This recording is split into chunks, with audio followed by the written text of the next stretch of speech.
সবাইকে শুভ সকাল। আমার আরেকটি রেসিপি ব্লগে তোমাদের সকলকে স্বাগত। সকাল সকাল ঘুম থেকে উঠে গেছি, আর বাড়ির যাবতীয় কাজকর্ম করাও হয়ে গেছে, আমার ব্রেকফাস্টটাও সেরে নিয়েছি। আর আজকে সবাই কিন্তু আমরা ঘুম থেকে উঠে গেছি, কেউ কিন্তু আর ঘুমিয়ে নেই।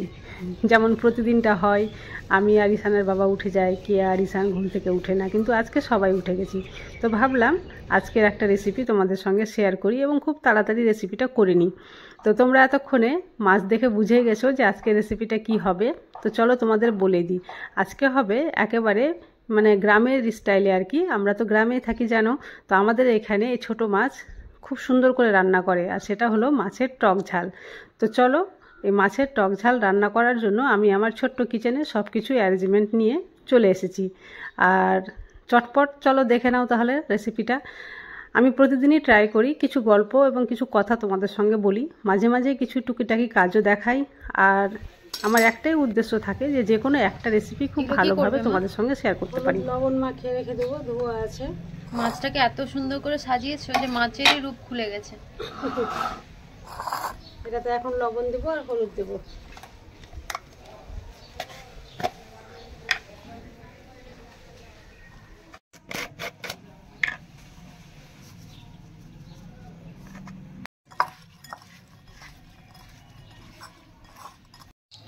এখানে আলু কেটে রেখেছি আর জলে ভিজিয়ে রেখেছি, আর এখানে টমেটো কেটে রেখেছি। আজকে এই ছোটো মাছটা হবে টমেটো আলু দিয়ে টক ঝাল, একেবারে গ্রাম্য স্টাইলে, আমাদের গ্রামে যেভাবে খাই আর কি, সেই রেসিপিটাই আমি তুলে ধরছি তোমাদের সামনে। আজকে যেহেতু একেবারে গ্রামের স্টাইলে রান্না করবো, তো আজকের মশলাটাও কিন্তু আমি মিক্সার গ্রাইন্ডার করছি না, এই শিলনোড়া নিয়ে নিয়েছি একেবারে গ্রামের মতো। আর এই শিলনোড়াতেই করবো আজকে সব মশলাগুলো। তো খুব বেশি কিছু লাগবে না, এই যে লঙ্কা নিয়েছি শুকনো 4টা, আর রসুন কেটে রেখেছি, আর পেঁয়াজ, আমি এটাতেই আজকে বেটে নেব। আর এই আমরা তো এখন মিক্সার গ্রাইন্ডারে কাজ করছি, মশলা করছি, অনেক সুবিধা হয়ে গেছে, কিন্তু আগের মতো আর টেস্ট পাওয়া যায় না। এই শিলনোড়ার যা স্বাদ না, বাটা মশলার স্বাদই আলাদা।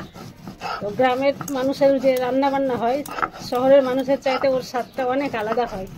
তো আজকে ভাবলাম যে এই ছোটো মাছটা একটু গ্রামের মানুষের মতো করে খাই, যেরকম করে আমাদের গ্রামে করে আর কি সবাই। তো একটু কষ্ট তো করতেই হবে ভালো খাবার খেতে হলে। লঙ্কাগুলো বাটা হয়ে গেছিলো, এবার আমি রসুনটা বেটে দিচ্ছি।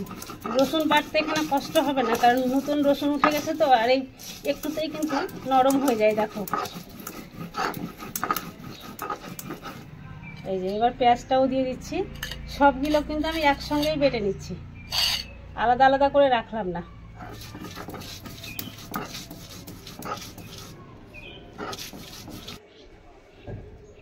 মশলা বাটা হয়ে গেছে, আর এই যে আমি বাটিতে তুলে নিলাম। আর বেশি কিছু করতে হবে না। আসলে কি জানো তো, এই রেসিপিটা রান্না করলে আর কি সবাই ভাতটা খুব ভালো করেই খায়, তরকারিটা খুবই সুন্দর লাগে খেতে। শিলনোড়ায় মশলা করা তো অভ্যাস নেই, আর শিলনোড়ায় যেহেতু মশলা করেছিলাম, তো হাত খুব জ্বালা করছিল, তাই হাতটা ঘরের মধ্যে গিয়ে আমি ধুয়ে আসলাম।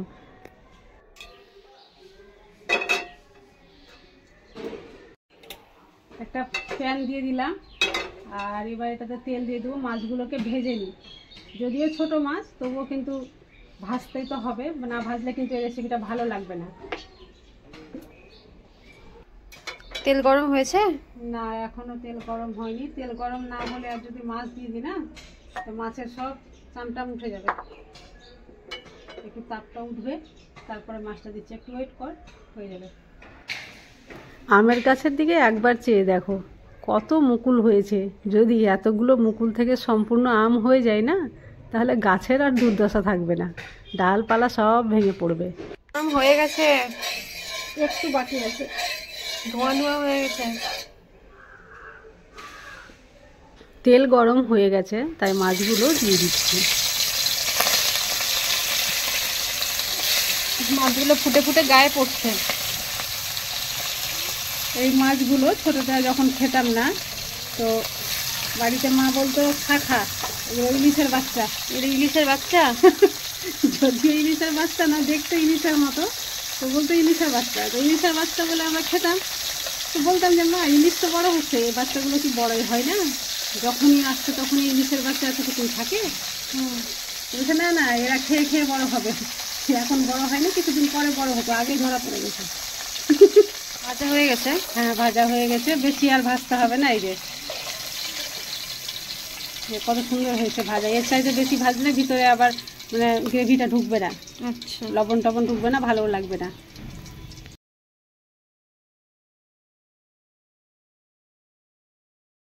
হ্যাঁ ভাজা হয়ে গেছে, মাছগুলো সবটা ভাজা হয়ে গেছে। আর এই দেখো প্যানটাও ফাঁকা হয়ে গেছে। তো এই এখানে তেল কিছুটা রয়েছে, তো এই তেলে আমি এখন আলুগুলো ভেজে নেব। মা ধোঁয়া আসছে খুব। এই যে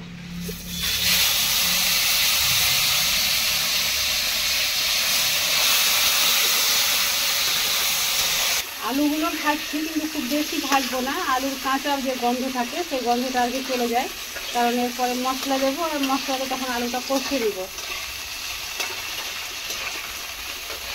ঝোলটা প্রায় 3-4 দিন ধরে এখানে পড়ে গেছে, বেচারাটা পড়ে গেছে, কেউ উঠায়ও না।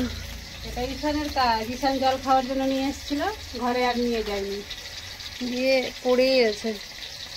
কাঁচিটাও পড়ে আছে কালকে। ওই কাছে, ও এই যে কাছে ছোট্ট জিনিস তো, কালকে শুটের পর কাঁচিটা ভুলে গেছি নিয়ে যেতে।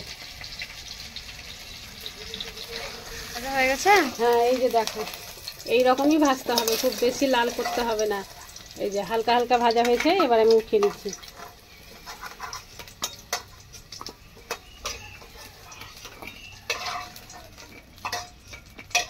এবার আমি এই যে তেলটা ছিল, এই তেলে আমি দিয়ে দিচ্ছি সামান্য কালো জিরে। এই টকে কালো জিরে পড়লে না খুব সুন্দর লাগে, কালো জিরেটা চটচট করে আওয়াজ হচ্ছে। এবার আমি দিয়ে দিচ্ছি বেটে রাখা মশলা।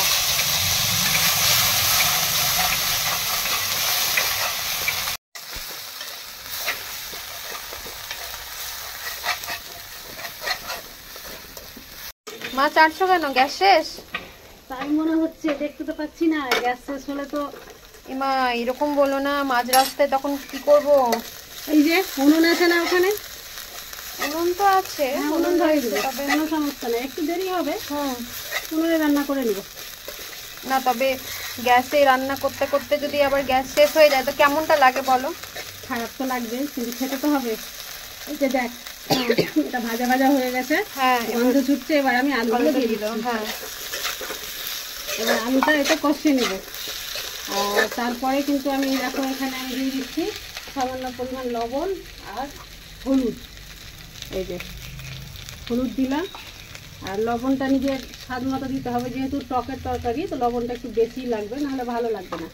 টক ঝালটা একটু মানে লবণ টক ঝাল সবই একটু বেশি বেশি করতে হবে।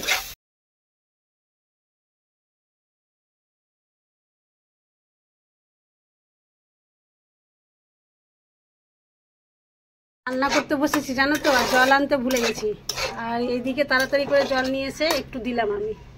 এবার আরও একটু জল দিতে হবে, দিয়ে দিচ্ছি বাকি জলটাই যে দিয়ে দিলাম। আর আলু প্রায় 50% যখন সেদ্ধ হয়ে যাবে তারপরে আমি টমেটো দেবো। এটা এবার ঢাকা দিয়ে রেখে দেবো। এই যে ঢেকে দিলাম। এবার আলু 50% যখন সেদ্ধ হবে তারপরে আমি টমেটোগুলো দেবো। টমেটো দিয়ে দিলা? হ্যাঁ, আলু অর্ধেক। কি করে বুঝলে যে টমেটো দিতে হবে এখন? এই যে আলু একটু হাত দিয়ে চেপে দেখলাম অর্ধেক সেদ্ধ হয়ে গেছে। এবার একটু কাশ্মীরি লঙ্কার গুঁড়ো দিচ্ছি, কালারটা খুব সুন্দর হবে। এটা তো ঝাল হয় না, ঝালের জন্য তো লঙ্কা দিয়েছিলাম। এবার টমেটো আলু সবগুলো যখন সেদ্ধ হয়ে যাবে তারপরে লাস্টের বেলা আমি দিয়ে দেবো মাছ। এইদিকে টমেটো আলু সিদ্ধ হচ্ছে, অন্যদিকে চলো তোমাদের একটু গার্ডেনে নিয়ে গিয়ে ঘুরিয়ে আসি। এইদিকে দেখো কি করছে, ঈশান আছে, ঈশানের বাবা আছে, আর আরও 2 জন আছে।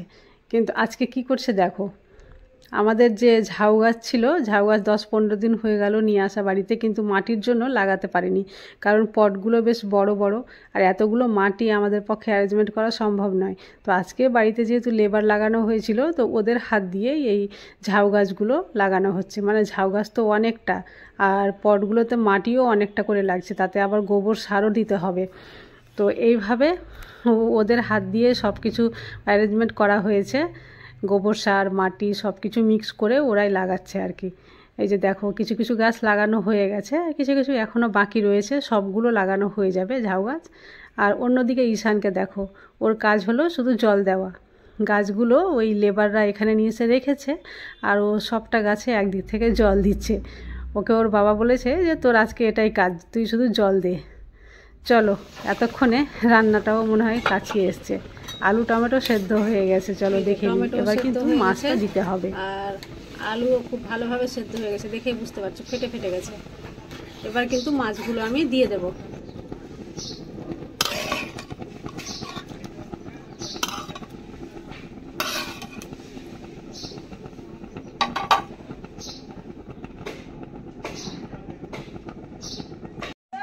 মাছ দেওয়ার পরে এভাবে ঢাকা দিয়ে রেখে দেবো প্রায় 5 মিনিট। 5 মিনিট পরে ফিরে এসে তোমাদের দেখাচ্ছি। দেখো গ্যাসের ফ্লেম বন্ধ করে দিয়েছি আর রান্নাটা কমপ্লিট হয়ে গেছে। দেখতে পাচ্ছ কত সুন্দর লাগছে দেখতে। এই রেসিপিটা একবার হলেও করে দেখিও, খুবই ভালো লাগে খেতে। এইদিকে মাছ তো রান্না হয়ে গেছে আর অন্যদিকে দেখো কাণ্ড, গাছে জল দিতে ঈশান ক্লান্ত হয়ে গেছে আর গিয়েছিল সে স্প্রাইট কিনতে। আর এটা ছোট্ট বাচ্চাটা দেখছো, এটা ওর চেলা, সব সময় ওর সঙ্গে থাকবে। দেখো এই যে হাতে একটা স্প্রাইটের বোতল নিয়ে আসছে। ওকে জিজ্ঞেস করলে বলছে যে আমি জল দিয়ে ক্লান্ত হয়ে গেছিলাম, খুব গরম লেগেছিল, তাই স্প্রাইট কিনতে গেছিলাম। আজকের ভিডিও তোমাদের কেমন লাগলো অবশ্যই কমেন্ট করে জানাও। আর হ্যাঁ, আজকে আমার চ্যানেলে যদি কোনো নতুন বন্ধু এসে থাকো প্লিজ চ্যানেলটি সাবস্ক্রাইব করে পাশে থেকো। আর ভিডিওটা যদি এতক্ষণ পর্যন্ত দেখেই নিয়েছো তাহলে একটা লাইক করে দিও। দেখা হবে নেক্সট ব্লগে। ততক্ষণ পর্যন্ত তোমরা সবাই সুস্থ থাকো, ভালো থাকো।